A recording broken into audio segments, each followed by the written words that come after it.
Hello everyone, मैं हूं दीपिका और आप हैं दीपिका की क्लासेस में। तो चलिए आज हम पढ़ते हैं फ्यूचर परफेक्ट टेंस का इंटेरोगेटिव फॉर्म। इंटेरोगेटिव फॉर्म का मतलब होता है कोई भी सेंटेंस जिसमें हम क्वेश्चन करते हैं, है ना, दैट मीन्स इंटेरोगेटिव।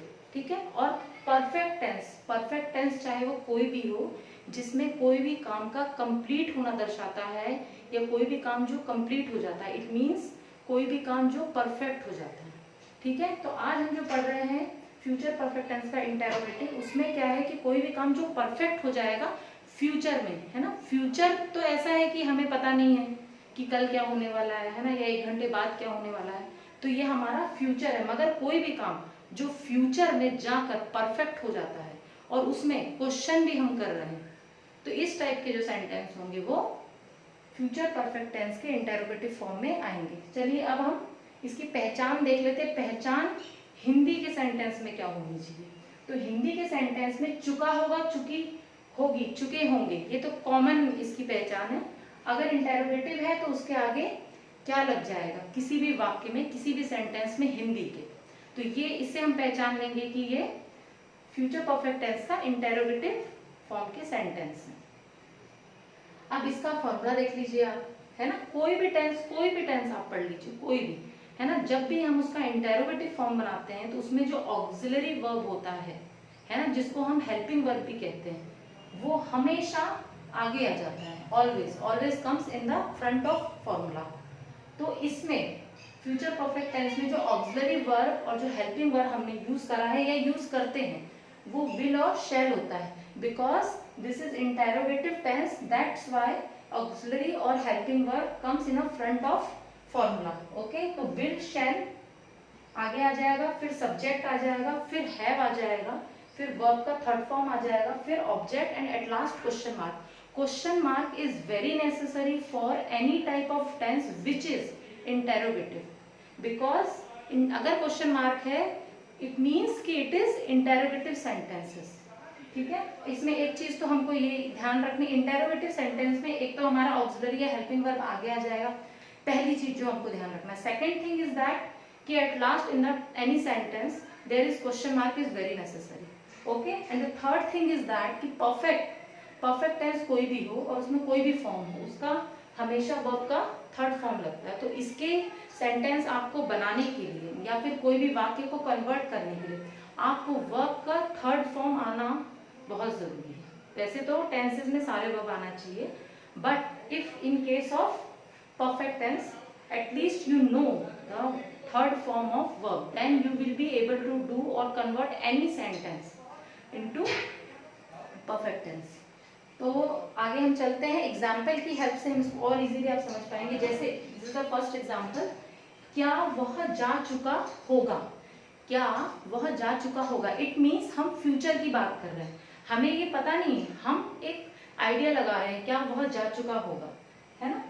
तो ये देखो आपका पहचान आ गया, चुका होगा। चूंकि लड़का है तो लड़के के लिए चुका होता है, यदि लड़की है तो चुकी होगी, या मोर देन वन पीपल है तो चुके होंगे। ठीक है। तो क्या हुआ, जा चुका, क्वेश्चन मार्क यहाँ पे लगा हुआ है और इसको आप फॉर्मूले में पुट कर देंगे इजीली।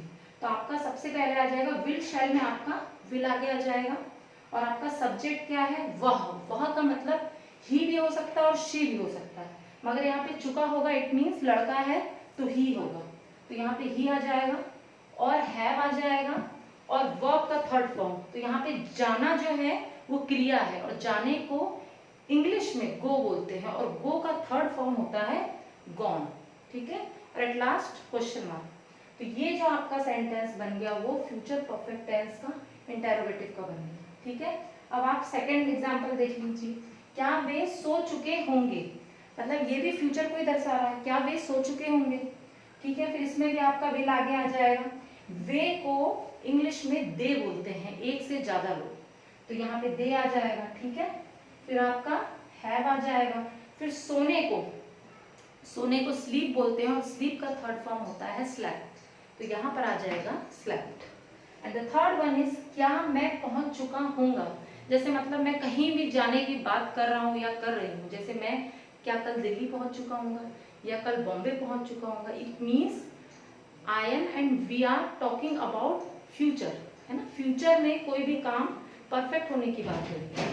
तो क्या मैं पहुंच चुका हूँ। और अगर आपको किसी जगह का नाम लिखना है तो आप इसके आगे ऐड कर सकते हैं, बॉम्बे, दिल्ली, जो भी आपका, जो भी जगह का नाम है। तो इसके लिए अब देखिए, मैं जो होता है, मैं, आई, कभी भी विल, शैल, आजकल चूंकि मॉडर्न इंग्लिश हो गई है तो आजकल हम we can use will for any subject, any type of subject, whether he, she, it, any name और they, we, more than one people, हम सबके लिए विल यूज कर सकते हैं ना। मगर अगर आप चाहते हैं और आपको लगता है कि हम शैल भी यूज करें, क्योंकि पहले शैल यूज किया जाता था, but nowadays people are not using shall, but if you want to use shall, then you must remember that whenever you use shall, then only you have to use shall for only I subject, which means मैं।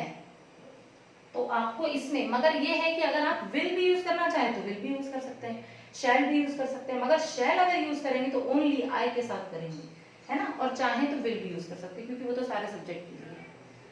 तो shall या will दोनों में से कोई एक। उसके बाद जैसा कि आपका फॉर्मूला है आई, और फिर आपका है हैव, और उसके बाद पहुंचने को, कहीं भी पहुंचने को रीच बोलते हैं, और रीच का थर्ड फॉर्म होता है रीच्ड, और एट लास्ट में क्वेश्चन मार्क। तो ये जो आपका हो गया फ्यूचर परफेक्ट टेंस का इंटेरोगेटिव फॉर्म। मुझे लगता है कि आपको ये समझ आ गया होगा। और अगर फिर भी अगर आपको ऐसा लगता है कि if you have any doubt, then definitely you can ask to me, because my channel is for helping the people।